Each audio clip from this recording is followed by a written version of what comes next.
Bonjour à toutes et tous et bienvenue dans Le Collimateur, le podcast consacré aux questions de défense et aux conflits armés, un podcast associé au Rubicon et réalisé en partenariat avec le Centre des études de sécurité de l'IFRI et avec le soutien de la DGRIS du ministère des Armées. Je suis Alexandre Jublin et aujourd'hui, pour parler des fonds marins et des opérations qui peuvent s'y dérouler, ce qu'on appelle assez souvent désormais du terme anglais de seabed warfare, j'ai aujourd'hui le plaisir de recevoir Nicolas Mazzucchi, directeur stratégie navale et wargaming au Centre d'études stratégiques de la Marine. Je vais signaler que vous avez sorti il y a quelques semaines maintenant un nouvel ouvrage de stratégie navale intitulé « La confrontation en mer, l'avenir de la stratégie navale » aux éditions du Rocher, dont on reparlera peut-être un de ces jours à ce micro.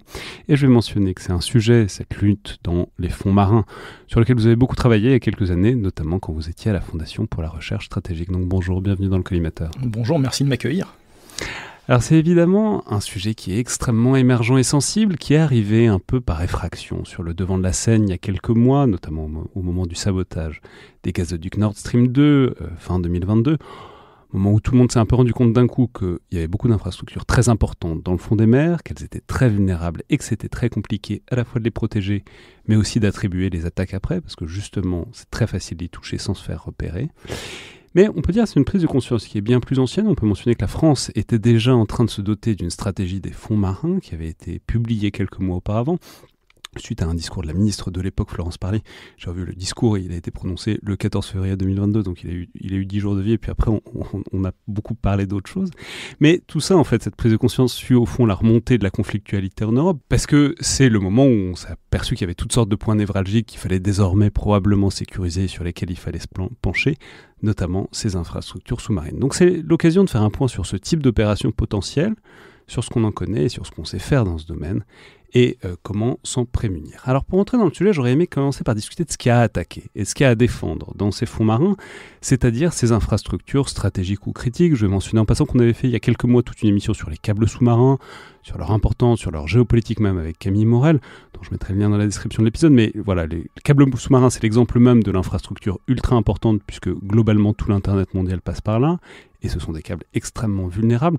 Voilà, si vous voulez creuser plus spécifiquement les câbles de communication, allez écouter cette émission, on entrait vraiment dans le détail de leur histoire et de leur dynamique. Mais il y a donc bien d'autres choses sur ce fond des mers. Voilà, s'il fallait hiérarchiser, s'il fallait placer un peu, quelles sont ces infrastructures stratégiques voire critiques ? Alors hiérarchiser, ça serait difficile, bien évidemment, puisque chaque situation géographique particulière a son domaine de criticité particulier. On a parlé des câbles de télécommunication qui, finalement, sont le modèle d'infrastructure critique. Alors, le terme critique est un peu compliqué parce que c'est un terme qui est plutôt un terme anglo-saxon. En français, on n'utilise pas ce terme d'infrastructure critique, mais gardons-le quand même. Il y a tout un tas d'infrastructures critiques. C'est un peu une notion d'un gradient, quoi. Beaucoup de choses sont stratégiques, mais quand c'est vraiment hyper stratégique, voilà, on dit que c'est critique. Exactement. Et d'ailleurs, cet exemple-là, on peut se demander jusqu'à quel point les câbles de télécommunication sous-marins sont critiques. On pourra y revenir plus tard, mais c'est probablement dans les infrastructures sous-marines celle qui est le plus identifiée comme stratégique, donc celle sur laquelle les acteurs étatiques aussi bien qu'industriels ont travaillé pour offrir de la redondance au travers d'un certain nombre de choses, que ce soit la multiplication de ces mêmes câbles ou des systèmes de contournement. Mais je pense que peut-être on reviendra là-dessus. On a d'autres éléments qui sont finalement relativement anciens, parce que quand on se plonge effectivement un peu dans cette histoire des infrastructures, gardons le terme critique, sous-marines, on se rend compte que les câbles de télécommunication, c'est à peu près troisième quart, milieu 19e siècle. On parle beaucoup aussi de tout ce qui est forage pétrolier gazier offshore. Les forages pétroliers offshore, la grande vague de démarrage des forages pétroliers offshore, c'est en gros à partir de la seconde moitié des années 70 et surtout du début des années 80. Pour le gazier, on va attendre plutôt les années 90-2000. Mais il faut s'imaginer aujourd'hui que c'est pas parce qu'on voit une plateforme pétrolière ou gazière affleurer à la surface des flots que ça veut pas dire qu'il y a quelque chose en dessous. Aujourd'hui, par exemple, au Brésil, on fore par 3000 mètres de fond pour du pétrole. Donc ça veut dire aussi qu'il y a des infrastructures qui sont posées au fond et que, là aussi, on rentre dans ce domaine de la conflictualité des fonds marins. Il n'y a pas qu'à protéger la plateforme, il faut aussi protéger tout ce qui est au contact avec le forage. Voilà, quoi. C'est ce qu'on appelle la tête de puits, ou les têtes de puits, parce que très souvent, en fait, c'est une espèce de multiplicité, une espèce de toile d'araignée sur le fond qui peut s'étendre de manière d'ailleurs très importante. Donc ça, c'est dans le terme chronologique. Un autre élément, si on remonte la chronologie, qui est plus récent et qui, pour le coup, si on parle de criticité, selon moi, est l'un des plus importants, c'est la question des câbles de transmission électrique, où là, on a des vraies vulnérabilités, en fait, qui sont dues à la nature même d'un réseau électrique. C'est-à-dire qu'un câble de télécommunication, ou, prenons le cas d'un gazoduc, si on reprend le cas de Nord Stream, on va couper ce câble de télécommunication ou ce gazoduc, on va avoir un impact très majoritairement sur l'acteur qui est au bout. C'est-à-dire on va lui couper l'accès à un certain nombre de choses. Dans un réseau électrique, ça marche différemment, puisqu'un réseau électrique, il est censé en permanence être équilibré entre la production et la consommation. Si on coupe au milieu, on va déséquilibrer bien entendu la consommation, donc on va créer un blackout par l'absence au bout, mais on va déséquilibrer aussi la production. On va créer une surproduction, donc on va créer aussi un blackout au début. Donc en fait, c'est un peu contre-intuitif, mais il faut qu'un circuit électrique soit équilibré parce que sinon c'est en surchauffe. Exactement, en permanence. Donc en fait, couper un câble de transmission électrique, en fait, ça a des impacts au debout. Et ça a des impacts qui peuvent être relativement majeurs, même si aujourd'hui, si on prend le cas de l'Europe, on a des régulateurs nationaux, on a une capacité d'intervention au niveau européen qui permettent en fait de faire ce qu'on appelle des découplages de réseaux. À un moment, il est tout à fait possible, s'il y a une surcharge qui est trop importante, sous-entendu, s'il y a des actions qui sont trop simultanées sur un certain nombre d'endroits, qu'on se retrouve avec un blackout européen. Voilà, c'est quelque chose qui est très envisageux. Ça explique pourquoi d'ailleurs l'Union européenne, mais aussi l'OTAN, ont beaucoup travaillé sur cette question des infracritiques. On peut rappeler que la structure, le grid énergétique, enfin le grid électrique, il est européen. C'est pour ça qu'on y arrive en permanence. C'est pour ça que c'est une très belle rationalisation de la production et de la consommation d'énergie. Ça s'équilibre à l'échelle européenne, mais ça veut dire aussi que forcément ces endroits de passage et cet équilibrage et ces interfaces-là sont aussi des points vulnérables. Exactement. Et d'ailleurs, pour créer aujourd'hui une redondance plus importante, puisque ça fait partie de la stratégie de l'Union européenne quant à l'énergie et notamment à l'électricité, puisque ça fait partie des compétences de l'Union européenne au titre de la compétence partagée énergie, en fait, de créer un réseau, donc de créer un marché qui soit plus robuste, plus redondant, on multiplie ces infrastructures sous-marines. Le dernier exemple en date, c'est la création du Celtic Interconnector, par exemple, entre la France et l'Irlande. Pour donner un exemple très récent, mais c'est très très loin d'être le seul endroit où on a ce genre de choses. Par exemple, il faut savoir que la Corse, si je prends un exemple très franco-français, est ce qu'on appelle en système énergétique français une zone non interconnectée, pour la bonne et simple raison qu'en fait, la production électrique de la Corse, elle est faite par l'Italie et elle est reliée par un câble sous-marin. Donc, ces câbles de transmission électrique, les gazoducs sous-marins, on en a parlé avec Nord Stream et Nord Stream 2, mais c'est très loin d'être le seul exemple. Si on regarde par exemple la mer Noire, on a Turk Stream. Si on regarde les projets, alors là on est plutôt au stade du projet, mais les projets qui existent en Méditerranée orientale, notamment le projet ISMED, si on regarde un certain nombre d'interconnecteurs qui vont exister plutôt en Méditerranée occidentale, depuis l'Algérie, le Maroc, jusqu'en Égypte, et de l'autre côté l'Algérie et la Tunisie jusqu'en Italie, on est là aussi sur des gazoducs dont le trajet est en partie sous-marin.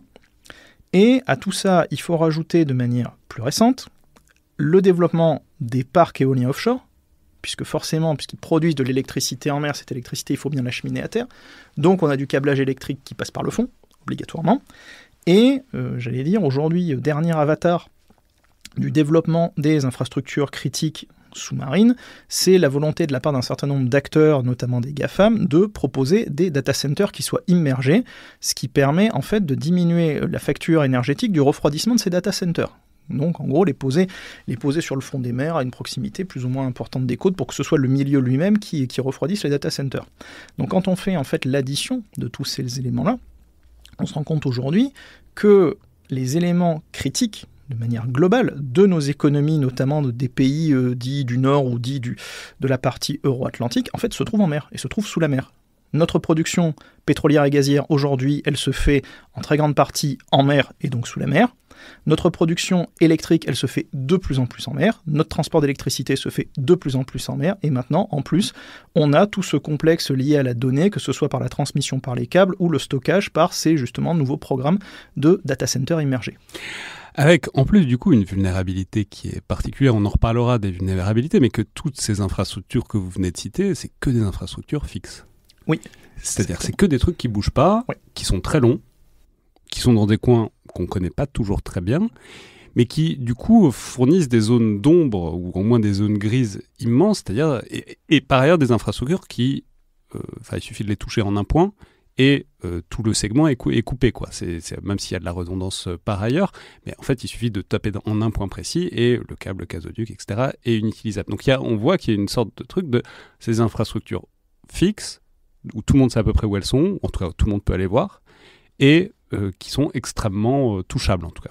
Alors pendant très longtemps, aujourd'hui ça a tendance à changer un petit peu, mais on avait des cartographies qui étaient extrêmement précises, disponibles justement sur Internet. Du tracé des gazoducs sous-marins, du tracé des interconnecteurs électriques sous-marins, du positionnement de telle ou telle infrastructure, telle ou telle plateforme gazière ou pétrolière offshore, quasiment au mètre près. Alors après aussi pour des bonnes raisons, parce qu'on en reparlera, mais c'est aussi pour éviter les accidents, parce qu'il y a effectivement beaucoup d'accidents. Enfin, il y a beaucoup de ces endroits-là sont aussi des endroits où il y a beaucoup de trafic qui passe, du trafic de bateaux, mais aussi du trafic de pêche, etc. Enfin, c'est tout con, mais un chalut passe sur votre câble de fibre optique, c'est possible qu'il l'arrache. Et d'ailleurs, c'est souvent comme ça que les câbles de fibre optique se font arracher, quoi. Exactement, et c'est d'ailleurs pour ça que je revenais un peu sur la question de la criticité des câbles de transmission de données sous-marins. C'est aussi pour ça qu'on a multiplié les câbles, c'est aussi pour ça qu'on a multiplié en fait les infrastructures de résilience qui permettent de se passer par moment, alors pas partout et pas tout le temps bien entendu, mais de ces câbles-là, ou de faire que même s'il y a un câble qui est coupé à un endroit, ou deux câbles, etc., ça ne soit pas en fait quelque chose d'extrêmement critique. Parce que, mentionnons que là, on est aussi bien aidé par la structure même et le fonctionnement même d'Internet, ce sont des paquets de données distribués, c'est-à-dire la donnée passe pas, il n'y a pas un gros message qui passe par un seul câble. Votre message, tout ce que vous faites sur Internet, c'est découpé en petits morceaux qui passent par plein d'endroits différents, et d'ailleurs, on sait pas du tout par où, c'est tout un problème de réussir à mapper ça, mais ce qui fait que, en fait, si votre information ne passe pas par un endroit, elle va se reconstituer, elle va passer par d'autres endroits, elle va finir par arriver, à moins que ce soit beaucoup trop coupé, à moins que tout soit sectionné, et de toute façon, le trafic sera ralenti. Mais alors, maintenant, donc là, on a un peu la nature de ce qu'il y a à protéger. Maintenant, j'aurais aimé parler un peu du milieu, parce que c'est un truc qu'on mesure pas, je pense, communément, c'est à quel point on n'y connaît rien au fond de la mer, au fond des océans. C'est un truc assez fascinant. C'est vraiment extrêmement inconnu. Alors, on s'en sert, puisqu'on sait globalement poser des trucs sur le fond des océans depuis bien un siècle et demi, donc on sait à peu près cartographier, mais n'empêche, à grande échelle, on a quand même des cartographies qui sont extrêmement limitées de tout ça. Exactement, aujourd'hui on estime qu'avec une précision métrique, on a moins de 3% des fonds marins qui sont justement cartographiés, c'est-à-dire qu'aujourd'hui, on connaît mieux l'espace extra-atmosphérique qu'on connaît les fonds marins. C'est-à-dire si aujourd'hui on doit dire, est-ce qu'il reste une dernière frontière de la connaissance géographique sur Terre ? Oui, le fond des mers. Mais alors, ce qui est évidemment un grand problème, puisque dès lors, il faut savoir un peu ce qu'il y a au fond de l'eau pour savoir ce qui est susceptible de menacer ces infrastructures. Il faut avoir un peu un point de repère, ne serait-ce que pour être capable de repérer, par exemple, un sous-marin, un drone, etc., qui arriverait près de votre infrastructure critique. Pour être capable de faire ça, il faut être capable de savoir quel est l'état du milieu naturel. Et ça, on en est encore très loin. Et c'est peut-être la première étape pour protéger tout ce qu'on cherche à protéger, quoi. Oui, et d'ailleurs, à ce titre-là, il n'est pas étonnant de voir que les principales marines du monde, à commencer par la marine nationale, se dotent et entretiennent des capacités océanographiques et hydrographiques extrêmement importantes. Ça fait partie, justement, de ces besoins-là.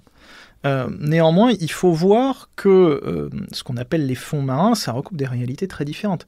C'est-à-dire, on parle de choses qui sont parfois à quelques dizaines de mètres, c'est le cas de la Baltique par exemple avec Nord Stream, donc qui a rendu possible un certain nombre de choses parce qu'on était sur un milieu qui était relativement peu profond, à de l'ordre de plusieurs milliers de mètres. La profondeur moyenne de la Méditerranée, c'est 1500 mètres, la profondeur moyenne de l'Atlantique, c'est 3300 mètres, et dans le Pacifique, fosse des Mariannes, on peut descendre jusqu'à 11 000 mètres.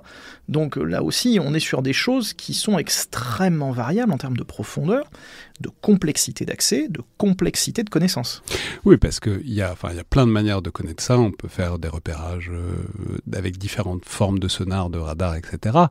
Mais il y a aussi une bonne vieille méthode qui est de photographier. Et pour ça, au-delà d'une certaine profondeur, ça devient extrêmement compliqué parce que l'obscurité du milieu est telle que il faut se tourner vers autre chose. Donc ça fait que il y a une zone qui est relativement facilement connaissable, 0 à quelques centaines de mètres, mais au-delà de ça, qui est pourtant une zone à quelques milliers de mètres qui est largement investie par ces infrastructures, c'est quand même très très compliqué d'avoir, et ça coûte beaucoup d'argent, de cartographier tout ça précisément. Exactement, et le problème, j'allais dire, n'est pas tant de cartographier, parce que cartographier, c'est-à-dire venir à instant T pour connaître un point, et ne plus y repasser, ou ne plus y repasser de manière fréquente, c'est faisable. On voit en France, par exemple, le travail que fait l'Ifremer, ou le travail que fait le CHOM, par exemple, pour la marine.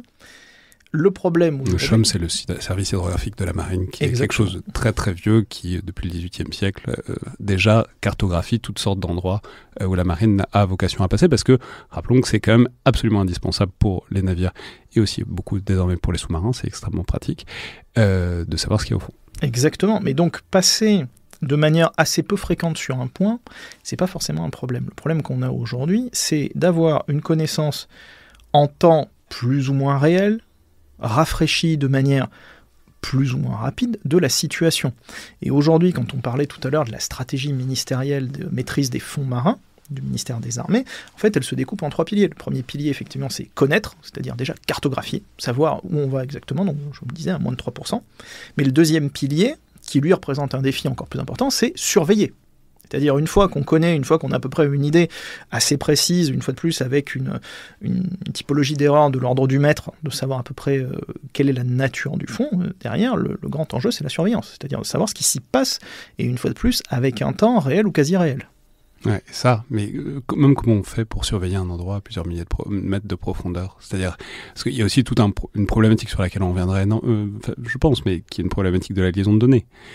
Le transmettre des données dans le milieu marin, c'est pas facile. À grande distance, c'est même extrêmement compliqué. Donc la question, c'est comment est-ce que vous faites pour avoir une vision réactualisée? Vous n'allez pas laisser un sonar en permanence. Enfin voilà, comment on fait?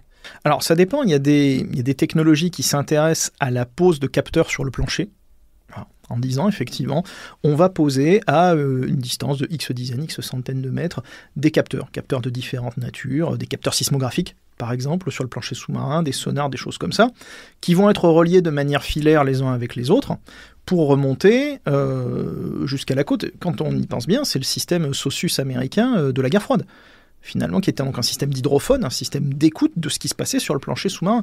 Donc ça a déjà existé. Ça, on peut mentionner, donc c'est vraiment dans le Grand Nord, dans la Baltique, et c'était vraiment pour mesurer, pour capter le passage des sous-marins soviétiques qui sortaient, qui allaient se diluer ensuite dans l'océan. Ils avaient mis ce système d'hydrophone, etc., pour capter quand il y a un sous-marin qui sortait. Exactement, donc ça c'est des technologies qui peuvent être réactivées et bien évidemment revisitées à l'aune de ce qu'on peut faire aujourd'hui dans le premier quart du XXIe siècle, mais il y a aussi tout un travail qui se fonde sur on va dire, la congruence d'un certain nombre de technologies liées à l'intelligence artificielle, liées à la robotique sous-marine autonome ou semi-autonome ou intégrant de l'autonomie, ça dépend comment on veut l'appeler, liées aux technologies quantiques, et finalement le mélange de tout ça peut aussi amener à dire, tiens, finalement, au lieu de mettre une infrastructure fixe, pourquoi ne pas travailler sur une infrastructure qui soit mobile, faite à partir de drones sous-marins autonomes ou intégrant de l'autonomie, pour être capable de détecter des choses, puisque la question de l'endurance, à partir du moment où on n'a pas d'équipage à l'intérieur, et à partir du moment où on s'intéresse à des robots dont la tâche est relativement simple, c'est-à-dire une simple capacité de détection d'un phénomène qui est un phénomène inhabituel, c'est-à-dire normalement il n'y a personne à cet endroit-là, tiens, si je détecte qu'il se passe quelque chose à cet endroit, donc je peux remonter une information simple, à ce moment-là c'est quand même beaucoup plus simple à imaginer. Et alors, pour terminer sur cette cartographie un peu du milieu de la menace, mais quelles sont les zones stratégiques? C'est-à-dire, quelles sont les zones à surveiller particulièrement, puisque l'océan c'est vaste, et il n'y a pas moyen de tout surveiller en même temps, mais du coup, si la tension... Et en même temps, le problème, c'est que un câble sous-marin entre l'Amérique et l'Europe, vous pouvez le taper absolument n'importe où, ça fera le même effet. Mais, à cette exception mise à part, c'est quoi, disons, les zones où on se concentre, des zones où on voit une conflictualité potentiellement émergente et où donc il faut garder l'œil? Alors déjà, ce qu'il faut voir, c'est pourquoi est-ce que quelqu'un voudrait aller justement taper un câble ou une infrastructure à cet endroit-là. C'est pour être protégé par le milieu. C'est pour ces questions d'opacité, puisque pour l'instant, cet enjeu de la surveillance, c'est-à-dire de la connaissance permanente ou quasi permanente de ce qui se passe dans le milieu n'est pas atteint. C'est un objectif, donc on essaie d'y aller, mais c'est pas atteint. Donc en fait, l'opacité du milieu protège l'attaquant. Parce que finalement, quand on regarde la vulnérabilité d'un câble, reprenant un câble de télécommunication, la plus grande vulnérabilité d'un câble de télécommunication, c'est son point d'atterrage. C'est pas en plein milieu de la Méditerranée, de l'Atlantique ou quoi. C'est au contraire l'endroit où il arrive à terre parce qu'il est beaucoup plus facile de le couper là. Donc si on réfléchit à vraiment la question de vulnérabilité... C'est plus facile d'envoyer 2 commandos avec une hache taper le câble à terre que prendre un bathyscaphe et aller le taper à 1500 mètres. Exactement. Pourquoi on va le taper à 1500 mètres ? C'est parce qu'on veut rester sous le radar, c'est-à-dire qu'on veut créer en fait de la non-attribution. Donc on veut être dans ce que les anglo-saxons appellent les menaces hybrides, c'est-à-dire rester un petit peu sous le seuil de la conflictualité, y compris par impossibilité d'attribution immédiate juridique à un acteur donné. Après, justement, si on... Avec un côté, ce qu'on appelle de la deniability, c'est-à-dire... non, je ne sais pas de quoi vous parlez. Enfin, exactement le cas de Nord Stream. Le Nord Stream, fin 2022, tout le monde a dit, non, c'est pas nous, c'est forcément eux. Et alors après, maintenant, il y a des enquêtes qui sont sorties auxquelles on peut apporter plus ou moins de crédence, mais qui pointent quand même vers les Ukrainiens, voire les Polonais, même si les conclusions ne sont pas totalement définitives, mais bon, voilà.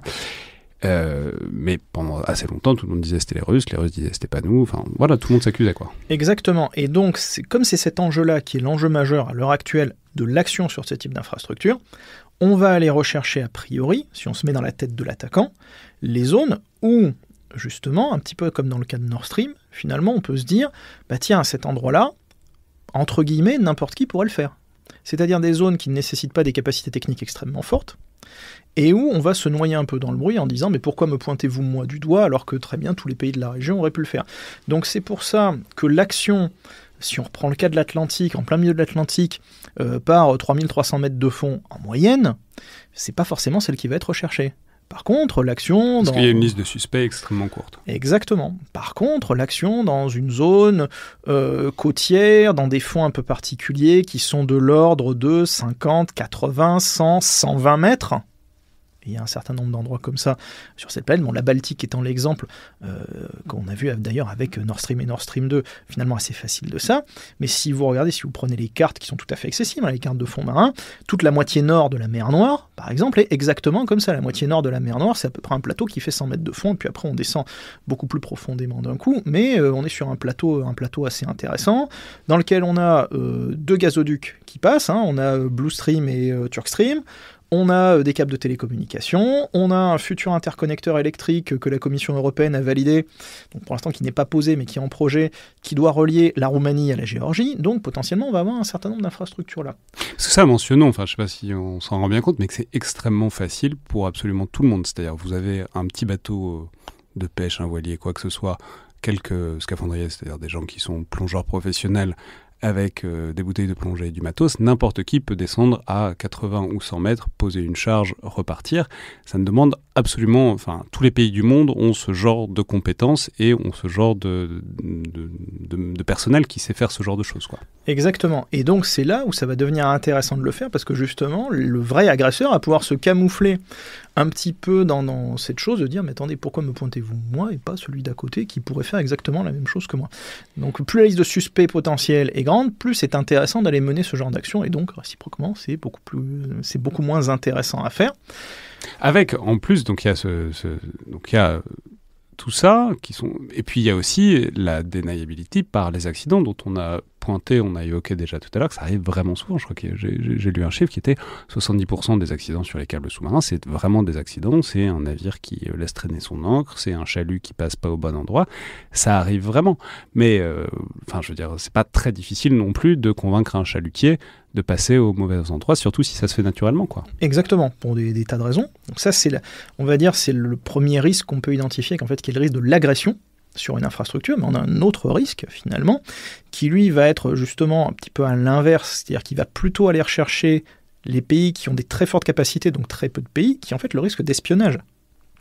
C'est-à-dire qu'à partir du moment où vous ne savez pas ce qu'il y a sur le fond sous-marin, rien ne dit qu'il n'y a pas quelque chose. Rien ne dit que quelqu'un d'autre n'a pas posé quelque chose. Et rien ne dit que quelqu'un d'autre n'a pas posé des capacités de capteurs pour savoir si vos sous-marins passent par tel ou tel endroit.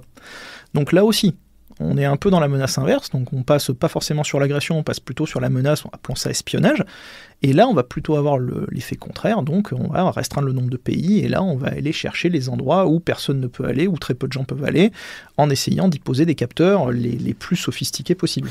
Oui, parce que ça, mentionnons, c'est tous des trucs qui dépassent de beaucoup mes compétences techniques, mais c'est le fait est qu'avec des câbles, notamment des câbles de télécommunication, on peut sentir des choses. Apparemment, on peut sentir un peu le trafic sous l'eau, c'était un peu le principe des hydrophones américains, mais c'est encore plus vrai désormais avec la multiplication des câbles de communication, donc je ne sais pas du tout comment ça fonctionne, mais le fait est qu'un câble de télécommunication, un câble de fibre optique est capable, si on l'équipe et puis surtout si on le regarde d'une certaine manière, de dire ce qui se passe par-dessus.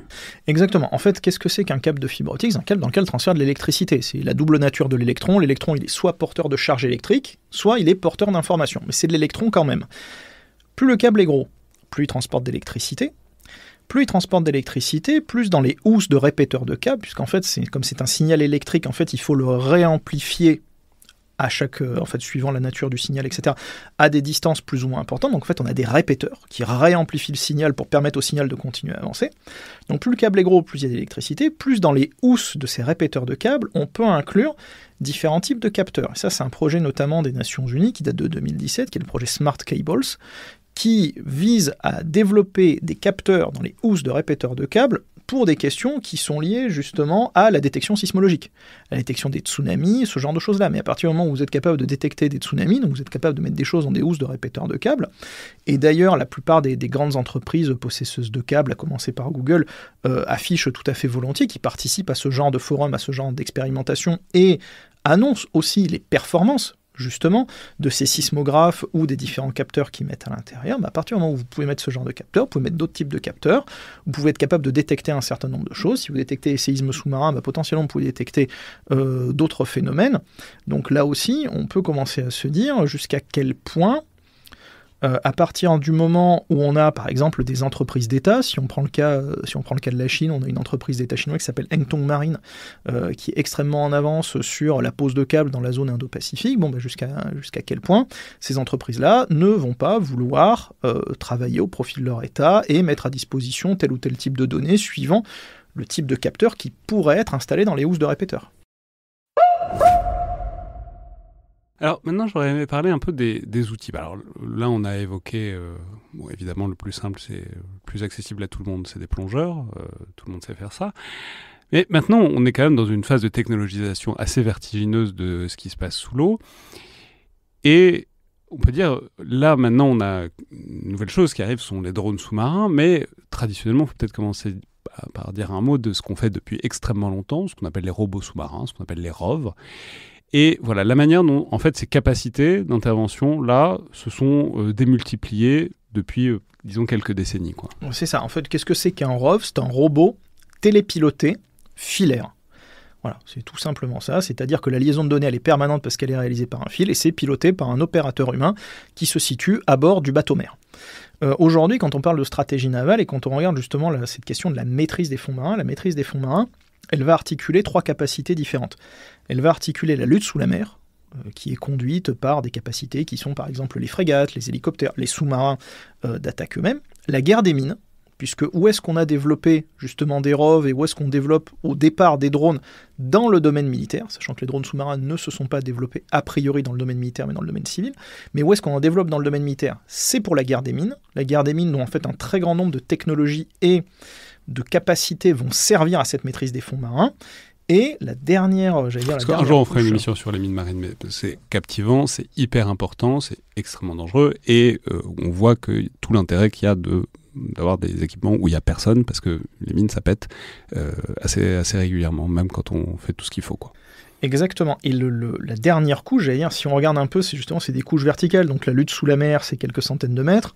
Un petit peu en dessous, on va avoir la guerre des mines, qui va s'intéresser à des profondeurs un peu plus importantes. Et justement, c'est le cas de la stratégie ministérielle des fonds marins, puisque 3e pilier, intervenir, développer des capacités qui là vont s'intéresser aux grands fonds marins, c'est-à-dire au-delà de 1000 mètres, sachant qu'on a une stratégie pour la Marine nationale, enfin pour le ministère des Armées plutôt, qui est en 2 étapes. Première étape géographique, c'est moins 3000. Deuxième étape géographique, c'est moins 6000. Quand on fait moins 3000 mètres, on couvre à peu près 70-75% des fonds marins de la planète. Quand on fait moins 6000, on couvre 92% des fonds de la planète. Donc là, c'est développer des technologies spécifiques. Mais une fois de plus, l'idée, c'est de s'appuyer sur ce qui existe déjà depuis quelques décennies, en termes de lutte sous la mer, les sonars, les capacités d'intervention qui existent, et aussi en termes de guerre des mines. Aujourd'hui, le programme SLAMEV, donc le système de lutte anti-mine du futur de la Marine nationale, qui intègre des ROV, donc qui intègre ces robots télépilotés, mais qui intègre aussi des AUV, donc des systèmes sous-marins autonomes, justement, il est à la fois un système de guerre des mines, mais il est aussi un système qui contribue à la maîtrise des fonds marins. Donc c'est ça qu'il faut voir, c'est l'articulation de ces trois capacités-là. Et la capacité aujourd'hui qui est la plus exploratoire et la plus en développement et la plus compliquée à développer bien sûr, c'est celle qui va s'intéresser justement à ces fonds de l'ordre de moins 3000, moins 6000, où là jusqu'à présent finalement c'était pas des profondeurs auxquelles on allait. C'est des profondeurs auxquelles on utilisait beaucoup de ROV jusqu'à présent, mais des ROV très particuliers qui sont capables de résister notamment à la pression du milieu. Et maintenant où il faut développer ça de manière plus forte, le militariser, parce que pour l'instant, on utilise surtout des engins qui sont civils, notamment les engins de l'Ifremer. Parce que ça ne pose aucun problème en temps de paix, c'est-à-dire vous avez un bateau, vous avez un long câble et vous avez un ROV qui va en bas.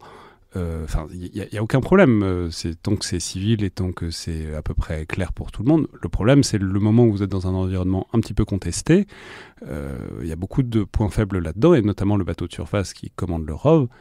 Il est quand même c'est quand même une cible extrêmement visible. C'est ça, et puis surtout le ROV, habituellement, il a un périmètre d'intervention qui est finalement extrêmement circonscrit, c'est-à-dire il peut traiter quelques mètres, quelques dizaines de mètres de fond, après sinon il faut le remonter, le recalibrer, le déplacer, etc.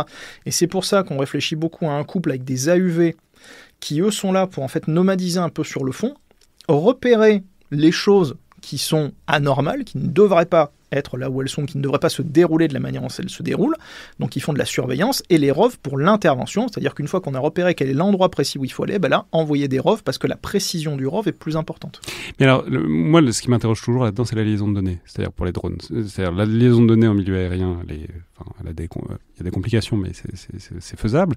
En milieu sous-marin, c'est vraiment très très compliqué. Donc est-ce qu'on imagine des drones qui sont autonomes ou semi-autonomes et on reprend contact une fois de temps en temps, etc. Ou est-ce qu'on est capable aujourd'hui de faire des drones qui opèrent à plusieurs milliers de mètres de profondeur et qui sont en liaison de données, qui sont pilotés en permanence? Alors pour l'instant, on ne peut pas.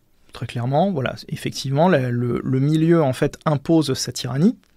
Mais ça ne veut pas dire que parce que pour l'instant on ne peut pas, on n'imagine pas un certain nombre de choses. C'est-à-dire on peut imaginer plusieurs choses. Et c'est toute la question de l'autonomie. C'est quelle est l'autonomie qu'on va mettre dans le système? Est-ce qu'on met un système finalement qui intègre peu d'autonomie, c'est-à-dire on va lui programmer une mission, il dévie très peu de sa mission, il a très peu de latitude pour en dévier, et donc on va faire une connaissance périmétrique relativement simple. Est-ce qu'on fait un système qui intègre beaucoup plus d'autonomie, c'est-à-dire qui est capable de, en fonction de ce qu'il observe, reconfigurer sa route, éventuellement reconfigurer un petit peu sa mission? C'est pas les mêmes enjeux, c'est pas les mêmes technologies, c'est pas la même complexité. De la même manière, sur la question des capteurs, on imagine justement ce drone sous-marin qui va emmener ce qu'on appelle un capteur ISR, imaginons ne serait-ce qu'un capteur image, tout bêtement. Très bien, le capteur image, il va justement capter une image du fond. Qu'est-ce qu'il va en faire? Est-ce qu'il va remonter en permanence ou en semi-permanence l'image? Voilà, un petit peu sous la forme d'un film vidéo, si je dois un peu caricaturer les choses. Mais donc, ce qui nécessite d'avoir de la bande passante, donc un moyen de communication qui soit permanent. Ou au contraire, est-ce que c'est un drone qui va intégrer une couche d'autonomie suffisante à l'intérieur du capteur pour ne remonter les événements qu'anormaux? Et en disant, non, en fait, je ne communique pas avec ma station mère, je ne communique pas avec l'arrière, quel que soit l'arrière qu'on imagine, que ce soit une station mère qui a quelques milles nautiques ou que ce soit à plusieurs milliers de kilomètres, puisque communication satellitaire le permet, mais qui ne remonte que des événements anormaux, en disant, non, mais en fait, je ne remonte pas les flux vidéo quand tout se passe bien ou quand moi je détecte qu'il ne se passe rien de particulier, mais par contre, tiens, là, j'ai repéré quelque chose qui ne devait pas être là, hop, je vais remonter juste cette information-là. Ça veut dire donc, en fait, où est-ce qu'on met l'autonomie? Est-ce qu'on la met dans le système mission? Est-ce qu'on la met dans le système capteur? À quel degré on l'insère? Quelle confiance on fait à un système qui soit autonome? Et après, effectivement, la communication sous-marine, aujourd'hui, elle pose énormément de problèmes. Il y a des tas de technologies qui sont explorées jusqu'à présent. De ce qu'on peut voir, il n'y en a aucune qui est 100% satisfaisante. Mais rien n'empêche, j'allais dire, de jouer un peu avec certaines choses. Par exemple, on imagine ce fameux drone qui intègre une autonomie de capteur, qui repère un événement ou qui repère un élément qui n'est pas censé se trouver là où il est. Bon, il y a par exemple des drones qui permettent en fait de lâcher une espèce de petite bouée filaire avec une antenne satellitaire, et donc à ce moment-là, qui vont envoyer, donc l'antenne qui remonte à la surface, et qui va envoyer juste l'information avec les coordonnées en disant attention à telle coordonnée, il s'est passé quelque chose qui n'était pas normal, et voilà le traitement, les quelques kilos, les quelques mégaoctets de données qui sont nécessaires pour le traitement de cette donnée-là. Avec le danger que plus il éjecte quelque chose et plus il fait quelque chose, moins il sera furtif et plus il risque de se faire taper le drone. Après, le milieu sous-marin est tel que c'est aussi plus facile d'être furtif sous la mer qu'en surface. Donc on peut imaginer que des drones qui, s'inspirant j'imagine des technologies des sous-marins actuels, soient quand même très très très furtifs dans le milieu marin, quoi. Exactement, et à partir du moment où ils sont inhabités, surtout beaucoup plus petits. Voilà. Mais là aussi, on va toucher d'autres problèmes qui sont par exemple la question de l'endurance. Plus petit, plus furtif, mais en même temps, à partir du moment où on lui demande de l'autonomie, autonomie dans sa mission, autonomie dans le traitement de ses données, capacité de liaison de données, consommation d'énergie, enfin, consommation d'électricité en tout cas, donc consommation d'énergie, donc nécessité de produire de l'électricité. Qu'est-ce qu'on va faire ? On va faire de la batterie, on va faire autre chose. L'autre chose, qu'est-ce que ça peut être ? De la pile à combustible. Qui dit pile à combustible dit de toute façon batterie derrière. Donc voilà, donc il y a plein de... Avec la solution qu'on a pour les sous-marins, c'est évidemment de faire des sous-marins nucléaires, donc pourquoi pas un drone nucléaire, mais en même temps mettre une centrale nucléaire et sans surveillance au fond des mers, c'est pas forcément une bonne idée. Voilà, c'est toute la question. Est-ce qu'on accepterait ça ? Qui l'accepterait ? Aujourd'hui, est-ce qu'il y a des États qui accepteraient ça ? Typiquement, quand on regarde les projets de la Russie, par exemple, la Russie accepterait. A priori, une fois de plus, conditionnel accepterait d'aller vers justement vers cette orientation-là. Et pour l'instant, c'est le seul pays qui a annoncé qu'il serait capable, ou qui l'accepterait, une fois de plus, de développer du drone sous-marin autonome à propulsion nucléaire. Alors, une question, c'est qu'est-ce qu'on fait à l'heure actuelle ? Parce que, typiquement, donc il y a tous les sabotages, etc., Nord Stream, on en a déjà parlé, mais il y a aussi... Par exemple, il y a un exemple intéressant, c'est les F-35 qui sont crashés en mer. Il y en a un qui s'est crashé en Libye, il y en a un autre qui s'est crashé en mer de Chine méridionale, britannique et américain. Il a fallu aller les récupérer. Donc c'était profond, mais c'était des espaces contestés. C'était des espaces dangereux. Et donc la question, c'est quand on fait... Voilà.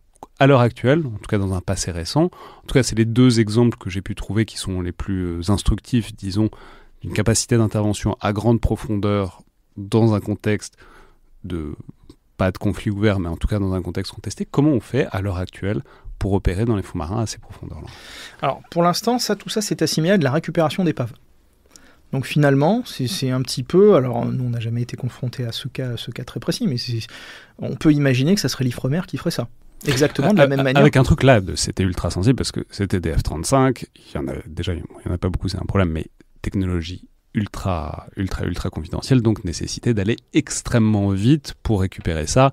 Et on va pas le cacher derrière une mission écologique de faut pas laisser de débris en mer, c'est ultra sensible pour les armées concernées. Exactement.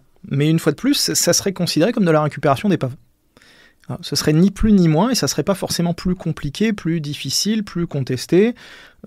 Finalement, on est astreint aux droits des épaves par rapport à ça, et donc aux possibilités qui sont liées à ça. Alors évidemment, il y a toujours possibilité pour un acteur étranger de le récupérer en faisant semblant de ne pas l'avoir récupéré, etc., et en camouflant le truc. Mais une fois de plus, tout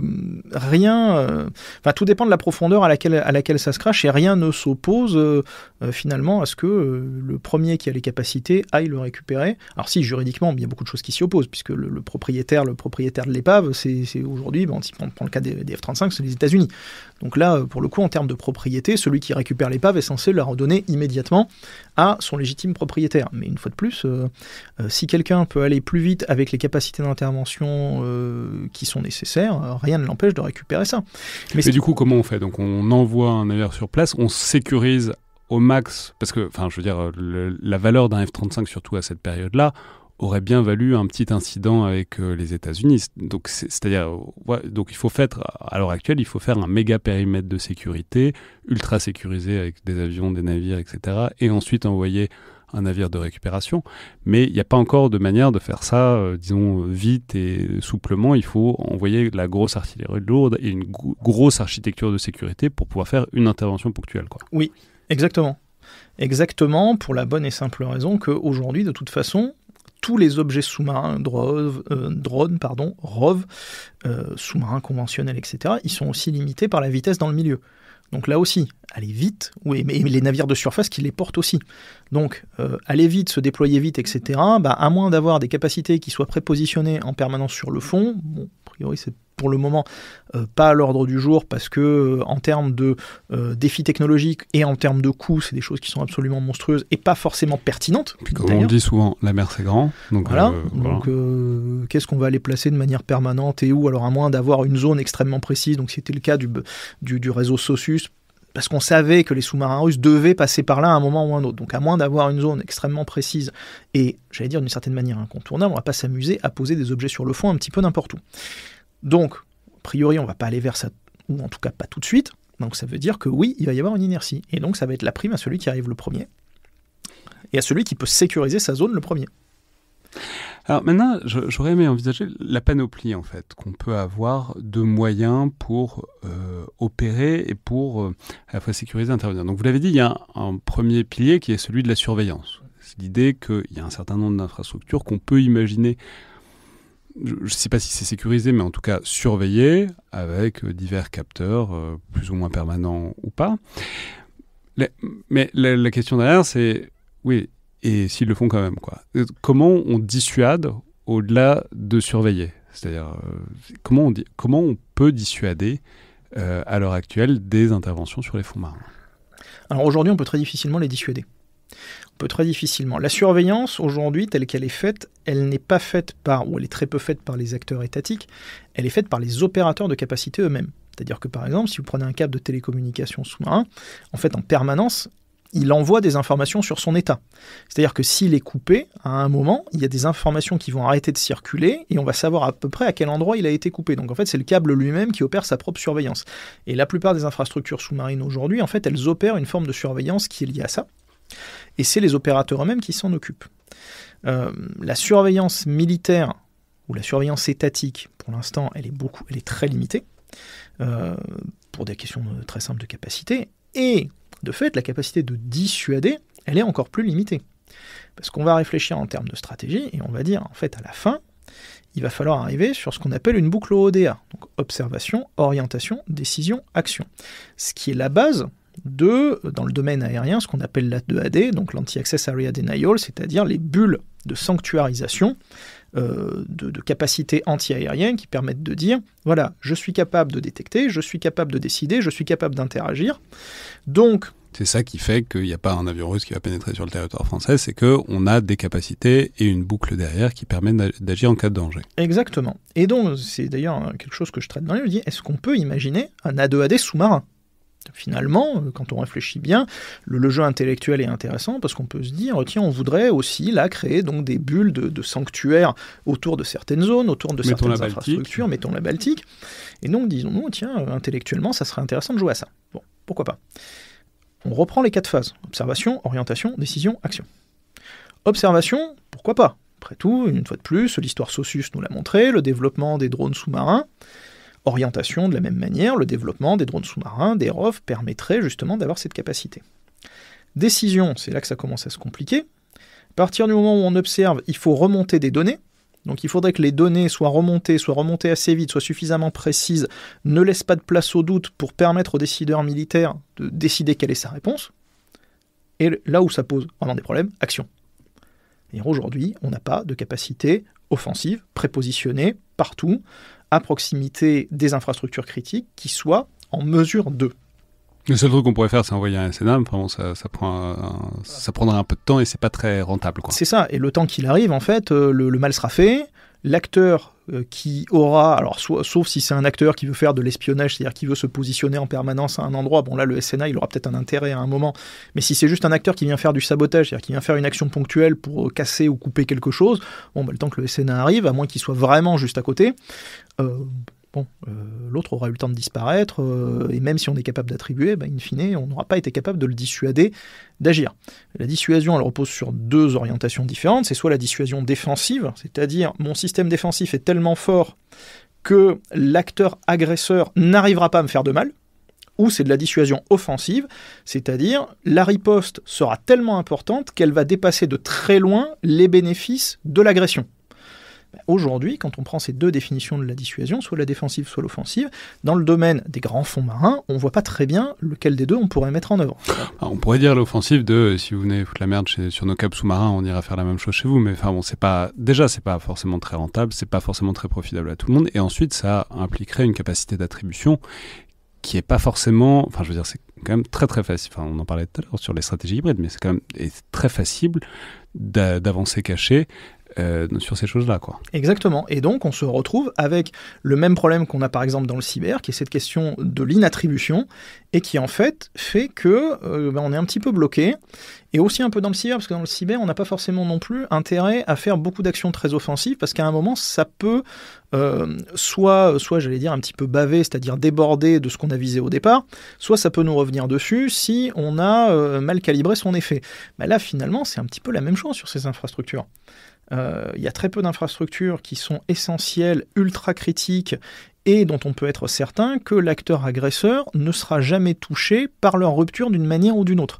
Donc quelque part, quand on regarde ça, finalement la maîtrise des fonds marins, ou les actions sur les fonds marins, ça ressemble quand même beaucoup aux actions sur les champs immatériels, c'est-à-dire c'est parfait pour faire de la disruption, c'est parfait pour faire de la perturbation stratégique, parce que là ça a des impacts symboliques qui sont extrêmement forts, beaucoup plus forts, sauf dans des cas très particuliers, mais beaucoup plus forts que leurs actions réelles et leurs effets réels.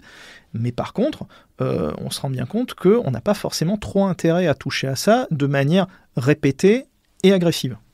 Et quand on a ce tableau de maîtrise, ou plutôt de non-maîtrise complète des fonds marins, puisqu'on mesure bien qu'on ne maîtrise rien, manifestement, de ce qui se passe, on n'a pas de maîtrise de nos infrastructures sous l'eau, on se dit que c'est un peu un miracle, quoi. Que quelqu'un soit pas encore venu foutre la merde, que typiquement la Russie, c'est un scénario qui n'engage que moi, mais que la Russie soit pas, à un moment où l'Europe s'engageait en soutien de l'Ukraine, soit pas venu foutre la merde sur le grid énergétique ou sur nos câbles de télécommunications, etc. Et du coup, l'inquiétude associée, c'est est-ce que ça n'est pas encore arrivé parce que ça prépare le grand soir, en quelque sorte, de ces capacités-là. Manifestement, ça va venir un jour, quoi. Mais alors pourquoi est-ce que ça n'est pas encore arrivé, quoi ? Je vais faire un peu la même réponse que dans le cyber. C'est-à-dire que le cyber-Armageddon, on l'attend encore. Il a été prophétisé au début des années 90, c'était Ronfeld et Arkila. On l'attend toujours, le cyber-Armageddon, en se disant à un moment ou à un autre, il y a bien quelqu'un qui va vouloir agir. Mais en fait, aujourd'hui, on est sur une forme d'équilibre. Et on est sur une forme d'équilibre où personne dans les grandes puissances n'a intérêt à franchir un certain nombre d'étapes.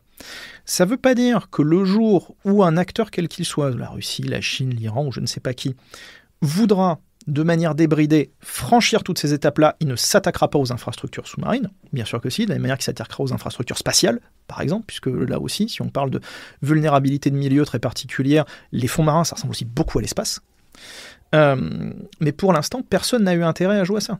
Personne n'a eu intérêt, parce que soit on va créer de la disruption, de la perturbation, très bien, on va couper un câble sous-marin, ça va être un petit peu embêtant, mais finalement c'est gérable, sauf dans des cas particuliers. Si on prend par exemple les îles du Pacifique Sud, la plupart du temps elles sont monocâbles, la Polynésie française elle est monocâble, donc couper le câble en question, là ça serait beaucoup plus embêtant, mais si on prend l'Europe occidentale, avant d'avoir coupé suffisamment de câbles pour obtenir un effet systémique sur l'Europe, il va falloir en couper beaucoup. Soit ça va avoir un impact tellement fort que ça va devenir quelque chose d'existentiel. Je prends le cas de mon blackout électrique en coupant par exemple un certain nombre de câbles de transmission électrique qui passent sous la Baltique, notamment entre la Norvège, la Suède et le Danemark, où là pour le coup on a des vulnérabilités qui sont extrêmement importantes, et personne n'a intérêt à jouer à ça, parce que là on se rend compte qu'on est sur une menace existentielle, donc la riposte, de fait si elle avait lieu, deviendrait une riposte de très très haut niveau. Donc comme on n'a pas trop en fait cette espèce d'entre-deux, on n'a pas forcément aujourd'hui trop intérêt à aller trop loin. Donc perturbation stratégique. C'est paradoxal parce que c'est intéressant, c'est l'espace marin où il n'y a pas une conflictualité plus débridée.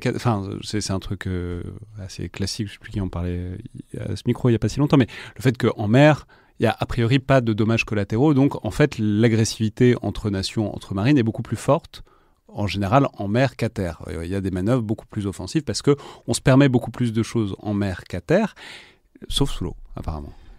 Oui, parce que sous l'eau, c'est soit on va faire de la disruption, soit on va faire des trucs très existentiels. Et des trucs très existentiels, on en a très peu. On sait à peu près où ils sont, on sait comment ils marchent, etc. Et même ceux-là, on a les moyens de les gérer. Après, c'est aussi pour des raisons de droit. Qu'en mer, je sors du domaine purement sous-marin, mais en mer, c'est aussi pour des raisons de droit, c'est-à-dire qu'on n'est pas sur un territoire souverain quand on est en mer, sauf quand on est dans des eaux territoriales.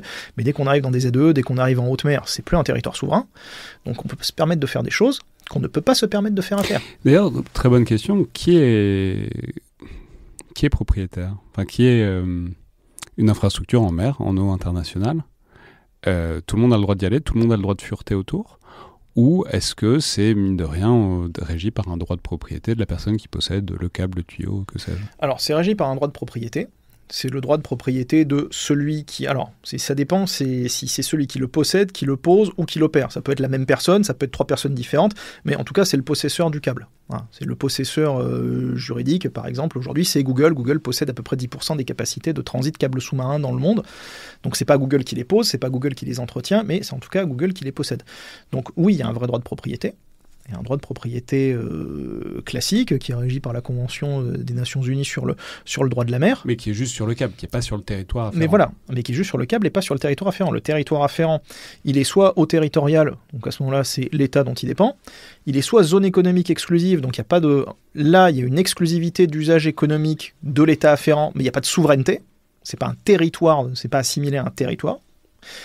Et si c'est en haute mer, c'est res nullius. Et de toute façon, le principe... Res nullius, ça n'appartient à personne. Exactement, mais le principe cardinal de toute façon du droit international maritime, qu'on soit en eau territoriale, qu'on soit en ZE ou qu'on soit au-delà de la ZE, c'est la liberté de navigation.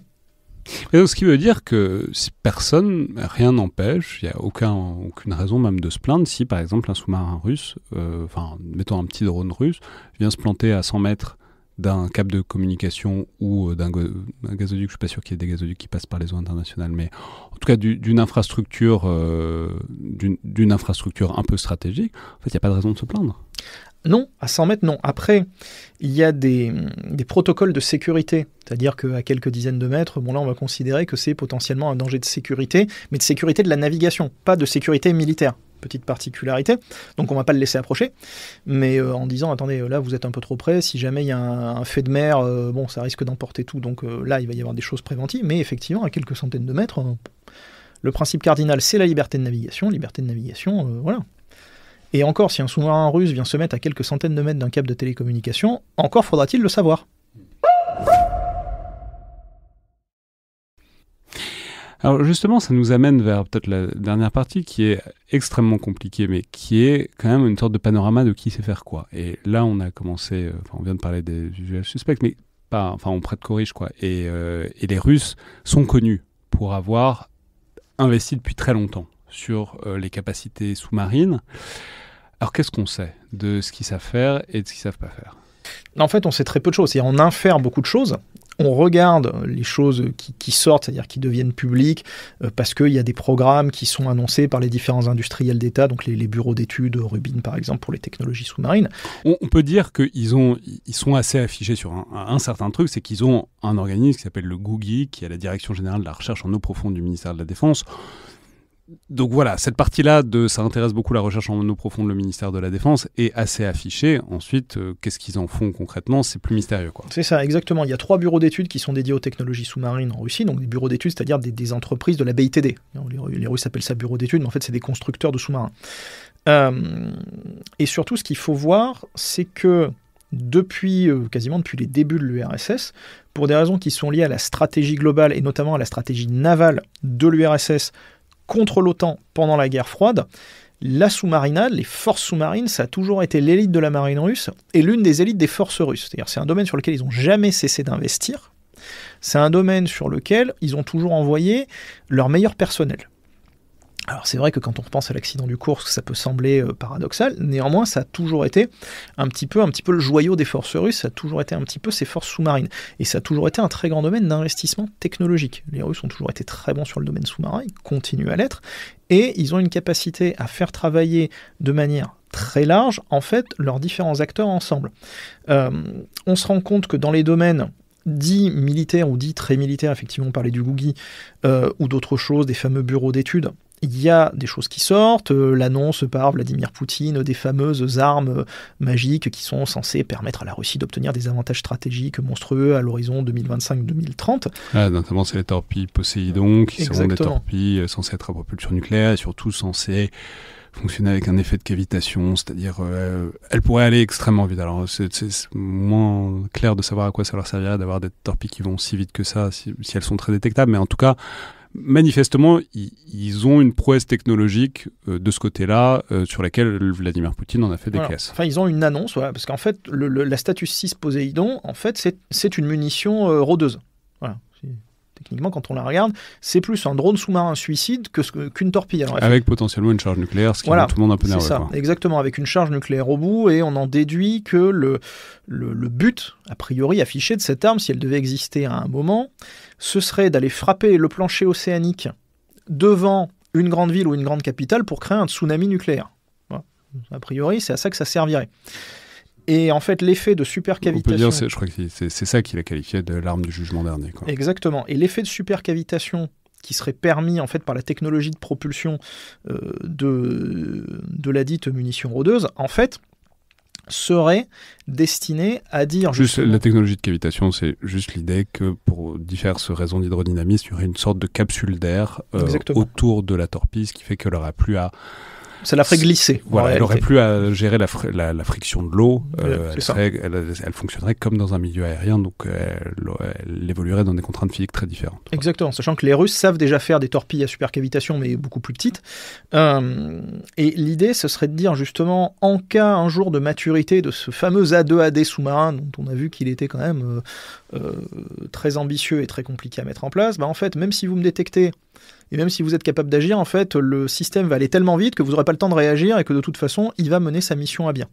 Donc c'est un peu dans cette idée-là. Mais on a vu ces dernières années un certain nombre de projets russes, en fait, sortir pour dire on va aller à fond sur les drones sous-marins, autonomes ou intégrant de l'autonomie, notamment pour faire du leurrage, pour faire de la protection d'infrastructures, notamment de plateformes gazières offshore, pour faire de la protection de tout ce que les Russes voudraient bien mettre au fond des mers. Rosatom, il y a quelques années, alors c'était pas Rosatom, c'était une sous-filiale de Rosatom. Rosatom, c'est l'usine d'énergie nucléaire russe. C'est ça, en fait, qui gère tout ce qui est nucléaire en Russie. C'est-à-dire Rosatom, ça fait aussi bien les centrales nucléaires que les armes, que les brise-glaces à propulsion nucléaire. Donc tout ce qui est nucléaire en Russie, c'est Rosatom. Donc il y a une des sous-entités de Rosatom qui s'appelle Africantov. Et Africantov, ils sont spécialisés dans les toutes petites centrales nucléaires. Ils avaient pensé justement à développer des toutes petites centrales nucléaires immergées. Notamment pour faire du mining sous-marin sur les côtes russes. Donc les Russes, ils sont aussi dans une grande vision du développement de leurs capacités et de leurs assets sous-marins à partir de leur maîtrise technologique liée aux technologies sous-marines, pour un certain nombre d'entre elles, issues de la guerre froide. Et ils s'annoncent extrêmement ambitieux par rapport à ça. Pourront-ils pas, ça c'est un autre problème, mais ils ont multiplié les annonces sur des projets, le clavecin, le surrogate, etc., qui sont destinés à faire de l'entraînement pour les sous-marins, à faire de l'intervention en grand fond, à faire de la lutte contre les plongeurs adverses. Enfin, voilà. Donc ils essaient beaucoup d'aller là-dessus. Donc ça, c'est un peu l'acteur qui, lui, annonce vraiment un côté très, très, très militaire par rapport à ça. Avec un objet emblématique pour ça, c'est leur dernier sous-marin, le K-329 Belgorod, qui est un sous-marin gigantesque, vraiment je crois que c'est le plus gros sous-marin du monde, et où on voit très bien, en le voyant, qu'il y a des trappes énormes. Il y a des trappes à torpilles qui sont colossales, ce qui veut dire qu'ils n'ont pas l'intention de larguer que des torpilles par là. Il pourrait y avoir des petits sous-marins qui sortent du gros sous-marin, il peut y avoir toutes sortes de choses, et notamment des choses qui opèrent bien sur les grands fonds marins. Quoi. Exactement. Le Belgorod, il a été au départ conçu pour emporter la Status 6 Poséidon. Et alors, normalement, il fonctionne en couple, en théorie. Donc la munition rôdeuse pour le tsunami nucléaire. C'est ça. Donc normalement, c'est un peu ça. L'autre acteur qu'on va beaucoup se développer là-dessus, alors avec beaucoup plus à bas bruit, mais avec des capacités d'investissement, je ne parle pas forcément de technologie, mais en tout cas d'investissement beaucoup très très forte, c'est la Chine. Voilà, la Chine qui se positionne depuis quelques années comme vraiment le leader mondial des brevets en intelligence artificielle. Je ne dis pas forcément des technologies, mais en tous les cas des brevets déposés, des publications scientifiques sur le domaine. Il y a un très gros investissement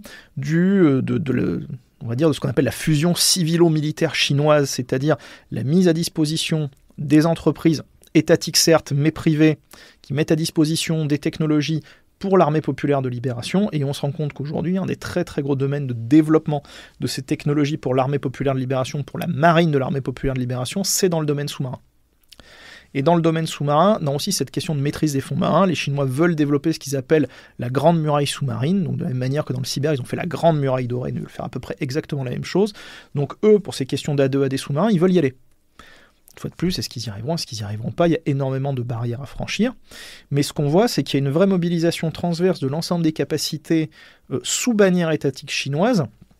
Et notamment, ce qui est extrêmement intéressant, c'est l'articulation entre les différents milieux.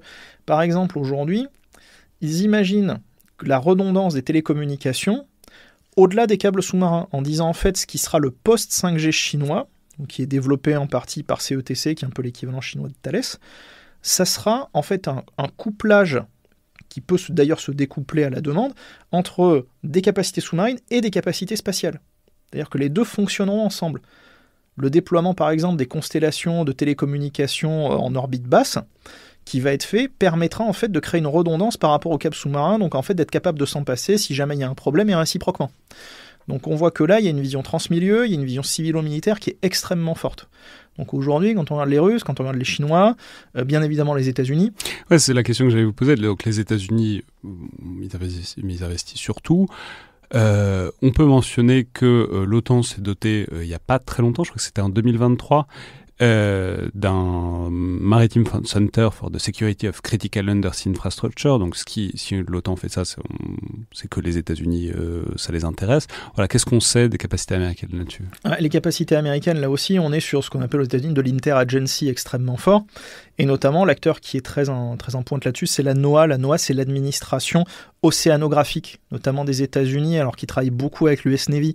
Là aussi, c'est pas la fusion civilo-militaire chinoise, on n'est pas du tout à ce niveau-là, mais on est quand même sur des choses extrêmement fortes, où aux États-Unis, on voit quand même que depuis 5, 6, quasiment 10 ans, on a une volonté de mobiliser l'ensemble des acteurs, et notamment de capitaliser, là aussi, sur ce qui avait été fait pendant la guerre froide, sur ce fameux réseau SOSUS, et la réactivation des technologies qui étaient liées à ça, pour dire, ok, très bien, aujourd'hui, qu'est-ce qu'on est capable de faire par rapport à ça? Il faut voir que dans les lois fédérales américaines, la NOAA a le droit de demander à n'importe quel propriétaire de câbles qui atterre aux États-Unis d'installer des capteurs à l'intérieur de ces câbles jusqu'à la fin de la ZE. Quand même assez intéressant de voir ça et de voir quand même que le pouvoir administratif américain se donne la possibilité d'eux à un moment ou à un autre. Et plus proche de nous, c'est-à-dire en Europe, alors on a parlé de cette stratégie des fonds marins française. Dans quelle mesure est-ce que c'est couplé à des capacités, à du développement de plateformes, de produits en France? Et puis ensuite on parlera peut-être des Européens autour. En France, là aussi, donc c'est une orientation qui au départ est du ministère des Armées, mais qui en fait va au-delà, puisque les orientations de financement pour les capacités qui vont être développées en partie pour le ministère des Armées, elles s'insèrent dans le plan France 2030. Donc là aussi, il y a une vraie mobilisation des capacités de financement, de développement technologique au-delà du ministère des Armées, pour être capable d'avoir des technologies qui permettent de connaître et de surveiller les fonds marins. Et là aussi, ce qu'on peut repérer, c'est que c'est quand même assez avant l'agression sur Nord Stream que le ministère des Armées s'était doté de ça, donc ça veut dire que c'est quand même des choses qui étaient en réflexion et en maturation depuis un certain nombre d'années, donc avec une vraie prise en compte de ces éléments et de la nécessité d'agir par rapport à ça. Après, la France, elle a une particularité en Europe, c'est que la France, plus des 3/4 de son patrimoine maritime se situe en Indo-Pacifique, pratiquement, je crois de mémoire, quasiment 90% dans les Outre-mer. Donc contrairement à d'autres États européens qui vont avoir des nécessités assez particulières de surveillance des fonds marins aux alentours de l'Europe, avec les profondeurs qui sont celles aux alentours de l'Europe, les spécificités géographiques et géologiques du fond aux alentours de l'Europe, pour la France, c'est une vision qui est automatiquement mondiale. C'est-à-dire qu'il faut être présent sur tous les océans. Je rappelle que la France a des territoires sur tous les océans, à l'exception de l'océan Arctique. Donc déjà, c'est un petit peu différent. C'est-à-dire que nous, on a des capacités. C'est pour ça que la stratégie de maîtrise des fonds marins française, elle veut à terme aller jusqu'à 6000 mètres. Oui, parce qu'aller surveiller les alentours de la Polynésie française, c'est pas la même histoire que surveiller la Manche. Exactement. Et donc, on a des acteurs en Europe qui sont eux aussi très allants, mais avec une vision qui est beaucoup plus localisée, beaucoup plus focalisée. Je pense à la Norvège notamment, qui est un acteur qui est extrêmement en pointe, notamment sur le développement des drones sous-marins. Et parce que eux, ils ont aussi tous ces forages offshore qu'ils ont besoin de sécuriser, parce que c'est une grande partie de leurs revenus, etc. Donc, il y a une nécessité de technologie pétrogazière sous-marine qui du coup peut se décliner en savoir-faire qui se militarise, quoi. Exactement, et c'est eux qui ont été à l'origine, en Europe et au-delà de l'Europe, du développement des drones sous-marins. C'est l'industrie norvégienne justement drivée par le pétrogazier, puisqu'en fait les drones sous-marins ils se sont développés dans le domaine pétrogazier bien avant de se développer dans le domaine militaire. Et les Norvégiens ont été et demeurent extrêmement en pointe sur le sujet, justement, pour ces questions-là. L'Italie, si on prend les pays de l'OTAN, là aussi, a annoncé la volonté de créer un centre d'excellence OTAN pour les questions de lutte sous la mer, que l'Italie voudrait faire installer à La Spezia, donc avec une vraie volonté aussi d'investir là-dessus, en réunissant l'intérêt d'un certain nombre de partenaires OTAN de la zone méditerranéenne étendue. Si on sort de l'OTAN, on a Israël là aussi, qui n'a pas des capacités technologiques sous-marines extrêmement fortes, puisqu'ils achètent en grande partie ils achètent leurs sous-marins en Allemagne, donc il n'y a pas une BITD sous-marine israélienne très forte, mais ils sont très très bons sur la question des drones, sur la question de la gestion des données, etc. Et puis surtout, avec le développement des plateformes gazières dans les champs offshore au large d'Israël, il y a un vrai besoin là aussi de sécurisation des infrastructures critiques. Merci beaucoup Nicolas Mazzucchi. Avec plaisir. Je rappelais donc votre dernier ouvrage paru il y a quelques semaines aux éditions du Rocher, La confrontation en mer, l'avenir de la stratégie navale. C'était donc Le Collimateur, un podcast produit par Alexandre Jublin et distribué par Binge Audio. Comme d'habitude, si vous avez aimé cet épisode, notez-le, commentez-le sur Apple Podcast, sur Spotify, et tous les retours sont évidemment bienvenus par mail ou sur les réseaux sociaux du Rubicon. Merci à toutes et tous et à la prochaine fois.